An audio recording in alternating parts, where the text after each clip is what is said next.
de Santa Ana, que hay algunos estudios recientes que nos están hablando de su orientación y de cómo tiene que ver también con los solsticios. Pero en el interior tenemos un cuerpo incorrupto, el de Buenaventura Codina, un obispo, que bueno, fue alguien muy apreciado, muy caritativo, que tuvo una acción social muy importante.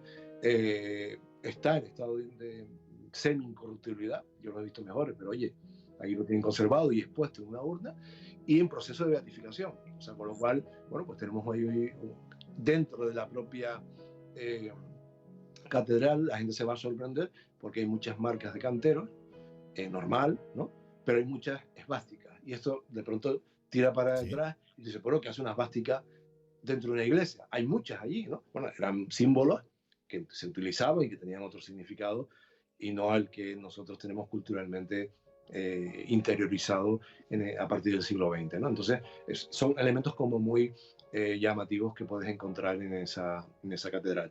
Y en ese entorno, pues hay algún que otro museo también con historias de fantasmas.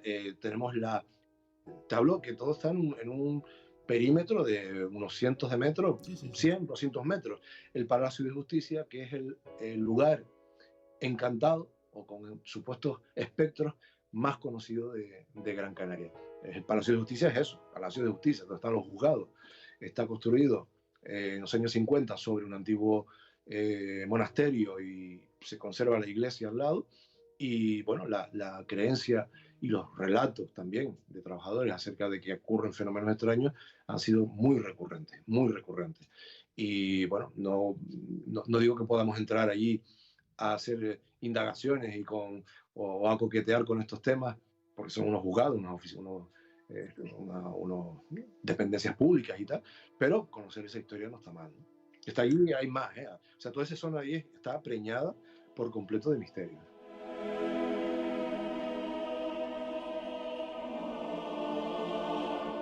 Pues vamos con la isla que peor lo ha pasado últimamente, La Palma.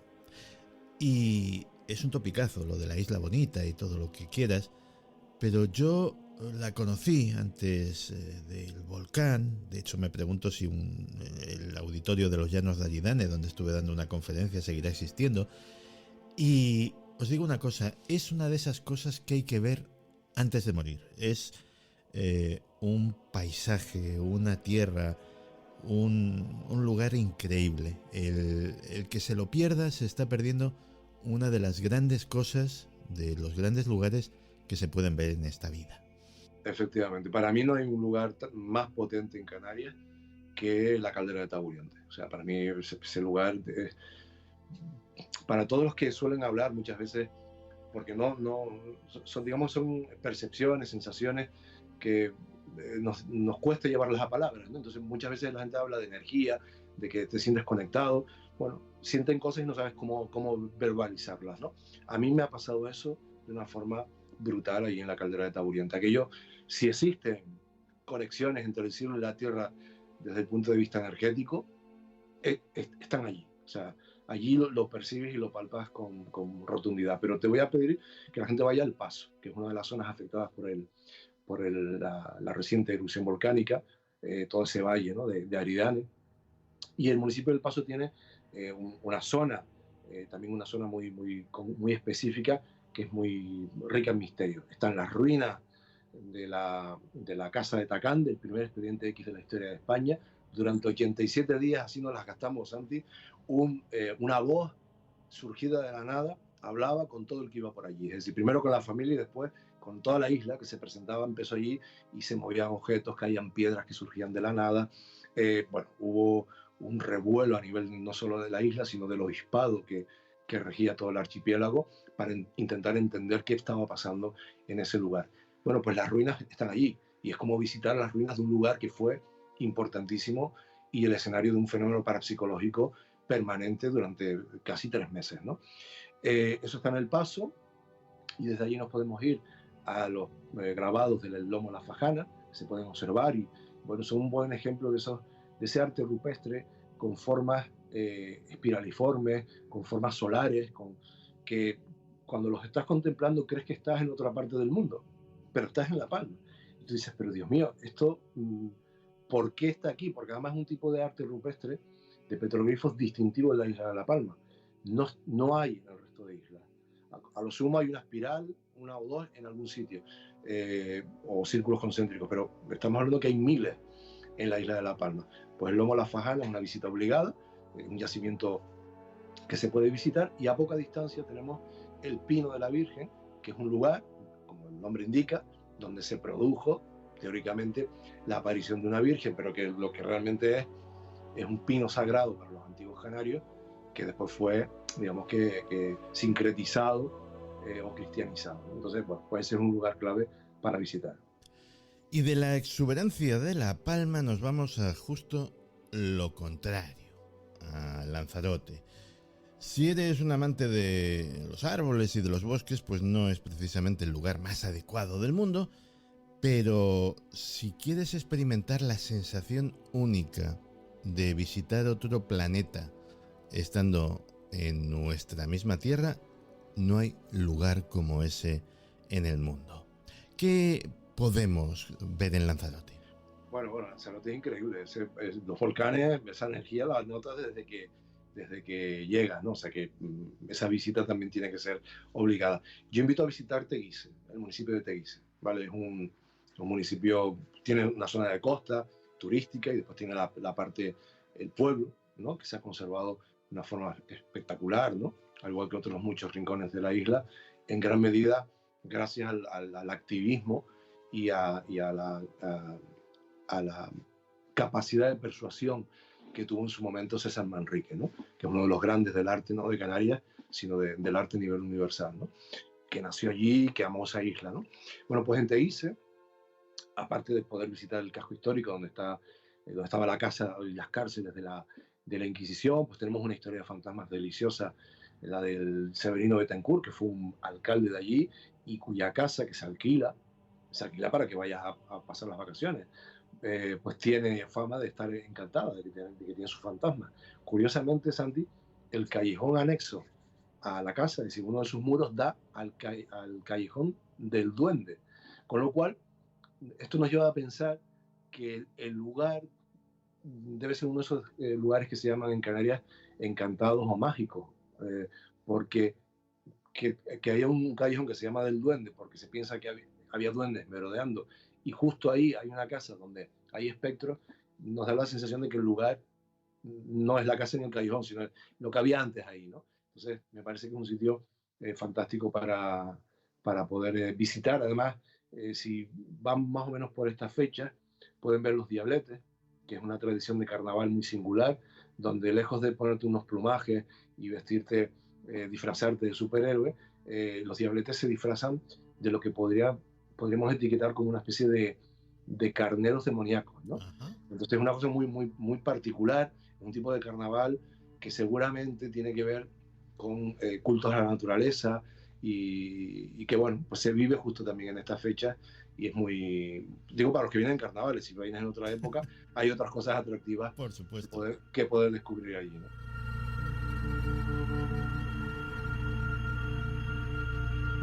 Pues vamos a Fuerteventura. Bueno, yo Fuerteventura alucino, ¿vale? Y tengo el corazón dividido, porque por un lado está un fenómeno que a mí me fascina, que es el de la luz de Mafasca, ¿vale? Y visitar Antigua o Betancuria, son unos municipios preciosos, que eran los sitios, digamos, el hábitat natural o más habitual de la luz de Mafasca, ¿no? Pero claro, nada garantiza que te encuentres con la luz, porque evidentemente es un fenómeno escurridizo, nocturno, y bueno, pues digamos que no podemos garantizar eso. Podemos garantizar muchas cosas bonitas e interesantes en Antigua, en Betancuria. Por eso, si me lo permites, le añadiría otro sitio, que sería la montaña de Tindaya. Esta sí la podemos visitar, este lugar sí que nos va a dejar conmocionados. Estamos hablando de una montaña sagrada para los antiguos habitantes que tiene el mayor yacimiento de grabados podomorfos del mundo. Si la mayor concentración en un único yacimiento de grabados podomorfos, son grabados de pie, un tipo de grabado muy, muy particular también, que no se sabe muy bien qué podía significar. ¿Por qué grabar pies? ¿No? Pues lo tenemos en la montaña de Tindaya, que es un tipo de montaña también con una piedra muy, muy particular, y todo ese entorno la montaña incluida, era el lugar predilecto de las brujas. Claro, estos son pistas sobre la consideración sagrada que debió tener desde la antigüedad y cómo eso después culturalmente se va adaptando a las creencias o a los momentos, ¿no? Pues todos esos significados de dioses, de estrellas que podía tener, ¿no? De antepasados que podía tener en tiempos de los primeros habitantes, después se reinterpreta por parte de la nueva religión y ya no son, sino son brujas y bueno, pues así, ¿no? Ha evolucionado. Entonces puedes visitarlo pidiendo permiso, si te lleva un guía te ayudará a localizar algunas de las estaciones de podomorfos y hay algún estudio sobre las orientaciones, ¿no? Y se ha visto que hay un predominio hacia determinados movimientos de los astros de estos podomorfos, ¿no? De la mayor parte. Ten en cuenta que están por toda la montaña, ¿no? Entonces hay un porcentaje muy elevado que apunta en una dirección, pero después hay otros que no, que rompen esa pauta. Entonces sigue aún vigente el interrogante de qué significado, si aquello podía ser, por ejemplo, un lugar de curación, porque hay algún sistema de curación en otros lugares del mundo que tiene que ver con contornearte los pies, ¿no? Con dejar tu huella allí, ¿no? En un lugar que se considera que es especial, que es curativo o que está en conexión con los dioses. Otros hablan de que puede ser un signo de toma de posesión. No, la verdad es que no lo sabemos, pero lo que sí tenemos claro, porque ha permanecido en el tiempo, es que era un lugar mágico, un lugar sagrado. Y vamos a un lugar que, a ver, aparte de seguir las recomendaciones de la guía mágica de Canarias de José Gregorio González, si vais a La Gomera, comed. O sea, id a cualquier guachinche, id a cualquier sitio y comed. Los gomeros no sé qué tienen, pero tienen una mano para la cocina que es una cosa absolutamente especial. Y si ya rematáis la comida, no os voy a decir lo que es, pero pedid un gomerón. Así ya, como lo último. No os vais a arrepentir. Y ahora José Gregorio nos va a recomendar cosas más serias. La Gomera te conquista por muchísimas cosas y desde luego te conquista por el estómago, sí, por los sabores y por, bueno, en fin, es un ejemplo como otras islas también, ¿no? De supervivencia, ¿no? De inventiva frente a la escasez, de idear cosas, ¿no? Y bueno, pues mucha de esa gastronomía tiene que ver con eso, con el talento, ¿no? Que tienen para salir adelante. En La Gomera ahí tenemos otro problema porque no hay ningún sitio de la isla que no merezca ser visitado.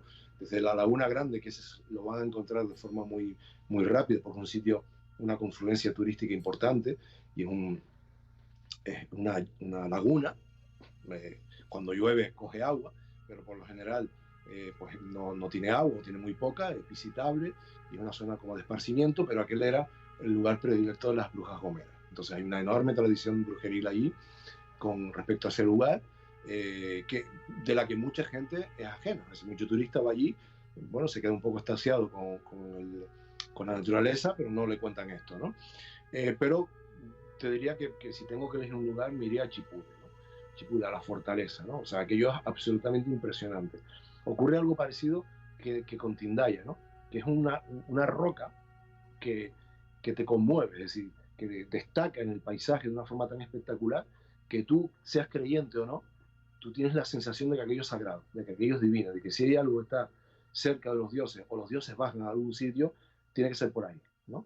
Y bueno, pues la arqueología y la tradición nos dice que era un lugar sagrado, un lugar importante de rituales, de ceremonias. Es el lugar donde por tradición, incluso todavía hoy en día, y esto me parece muy bonito, se enciende la primera hoguera en la noche de San Juan, se enciende la primera allí, y cuando aquella está encendida, desde otros puntos, desde donde es visible la fortaleza, se van encendiendo hogueras, y así paulatinamente, como si fuese un juego de dominó, ¿no? Pues se van encendiendo las hogueras. Pues allí, yo me quedaría con ese lugar. Muy cerca también se puede llegar a la zona de la Vega Abajo, donde hay una luz popular como la de Mafasca. Bueno, La Gomera es que es complicado. Así que, bueno, como todas las islas, ¿no? Pero es que tiene tantos sitios que la verdad es que es muy envolvente, ¿no?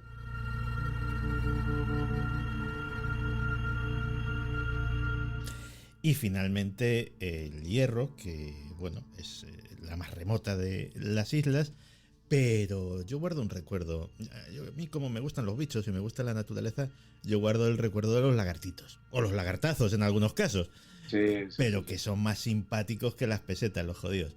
pero supongo que hay muchas más cosas que ver. Bueno, obviamente, si vas tienes que visitar el poblado de Guinea y ver el lugar donde han hecho el milagro, ¿no? El milagro científico, ¿no? De mantener, rescatar la especie, salvarla y conseguir ya, desde hace bastante tiempo, que viva, ¿no? Que viva en libertad. Pues eso es un hito científico, la verdad, y es para una criatura que estuvo al borde pero al borde de la extinción. Sí, sí, sí. ¿No? De hecho, se pensaba que estaba extinguida, ¿no?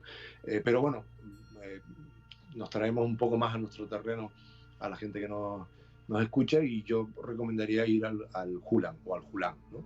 Que es el emplazamiento arqueológico más sobresaliente de la isla, el más destacado, un emplazamiento único también con respecto al tipo de grabado que tiene. Ahí lo que tiene es escritura.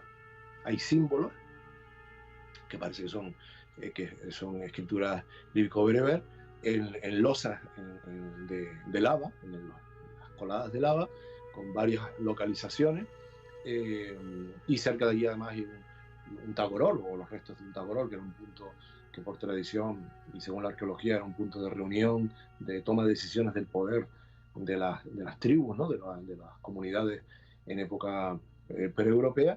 Y claro, estar frente a, o sea, cuando te pones en el Hula, Santi, estás ante un enigma, pero un enigma con todas las letras literalmente. No sabemos. Hay intentos de descodificar aquello por comparativa con lo que se ha hecho en el continente africano, en algunas zonas que tienen culturalmente conexión, pero la verdad es que no lo sabemos, ¿no? A lo mejor, fíjate, a lo mejor es una receta de cocina, a lo mejor son las cuentas, es la contabilidad de la tribu, no lo sabemos. A lo mejor es algo más prosaico, ¿no? Pero el poder evocadores y lo que generan en ese paisaje, además, porque es que hay que estar allí. O sea, una cosa es verlo en fotos y fríamente, y entonces tú dices, bueno, estas son las cuentas ¿no? del almacén de trigo, o esto es... No, cuando estás allí y ves el paisaje,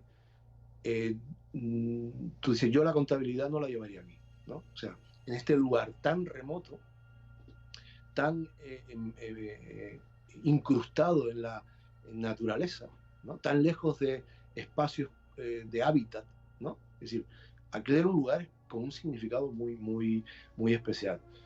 A mí me gusta pensar que ahí está escrita la parte de la historia, de la llegada, a lo mejor, o no.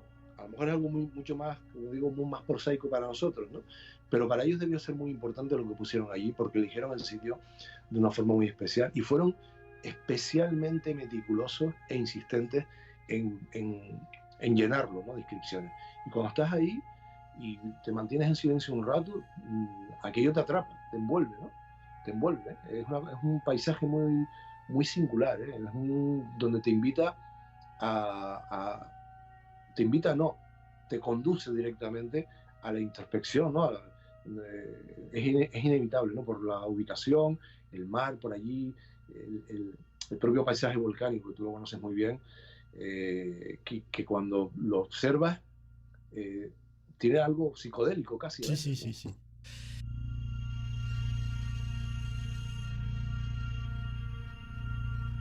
Pues si pensáis visitar Canarias, un buen consejo que os doy es que os llevéis debajo del brazo, perdón, el libro de José Gregorio González, Guía Mágica de Canarias, porque vuestro viaje ganará muchos enteros en calidad si seguís sus indicaciones. Y si no pensáis ir, comprad el libro, leedlo, que lo mismo cambiáis de opinión. José Gregorio González, que es un placer, un privilegio, y me lo he pasado muy bien hablando contigo de Canarias, porque bueno, es como poner un pie allí, que solo puedo los veranos, y lo añoro mucho, de verdad. Santi, para mí ha sido de verdad un auténtico privilegio poder estar contigo en el programa, haber mantenido esta conversación. Yo sé que tú quieres mucho a esta tierra, es una segunda casa y en algunos momentos ha sido una primera casa incluso, que tiene unos lazos afectivos, personales muy estrechos con esta tierra, y que es un sitio que quieres, que has disfrutado, que has respirado, sí.